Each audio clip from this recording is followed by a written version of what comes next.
When people think of gaming conventions, they usually picture giant expos with million-dollar booths and massive publishers. But some of the most interesting innovations aren't happening there. They're happening at community-driven events like ImmerseCon. This weekend, I spent a day exploring one of Virginia's fastest-growing gaming and STEM conventions to see what makes it different. Unlike most gaming conventions, ImmerseCon isn't focused on the biggest AAA announcements.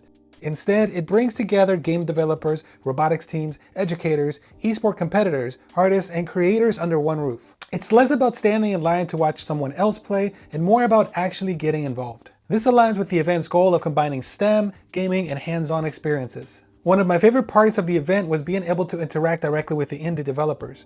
You're playing games while the people who built them are standing right next to you. So you can ask questions and pick their minds to see how they came up with the game. One area that immediately caught my attention was the free-to-play PC gaming LAN. Instead of waiting in line for a quick demo, attendees could sit down, jump into a game, and enjoy playing.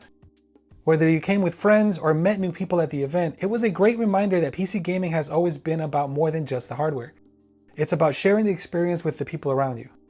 As someone who spends a lot of time building PCs and talking about hardware on this channel, it was cool seeing these systems actually being used the way they're meant to be. Not sitting on a display shelf, but powering games, bringing people together and creating memories. The atmosphere was welcoming, and you can tell everyone was there simply because they enjoy gaming.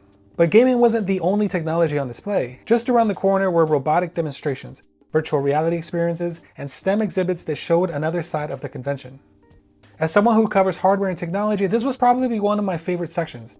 There were robotic teams showing off student-built machines, and plenty of opportunities to see technology being used in ways that go beyond gaming. But the hardware wasn't the only thing that stood out, it was also the people. Whether someone was competing in esports, playing tabletop games, or showing off a cosplay they spent months creating, everyone was there because they genuinely enjoyed the hobby. Some of my favorite parts weren't even planned. Walking through the entire convention showed me things like the Artist Valley, watching people discover the indie games, seeing people interact with the robotics demonstrations, and just simply listening to people talk as a community about tech and education was amazing. So if you're expecting the next Gamescom, this isn't it. But if you're looking for a convention where you can actually interact with the developers, discover indie games, experience STEM technology, and meet people who are just as passionate about gaming as you are, ImmerseCon is definitely worth checking out. Thanks again to the organizers for allowing me to come and experience this myself. If you haven't been to ImmerseCon yet, make sure you check it out in 2027. I hope you guys enjoyed coming along with me and checking out a little bit of the event.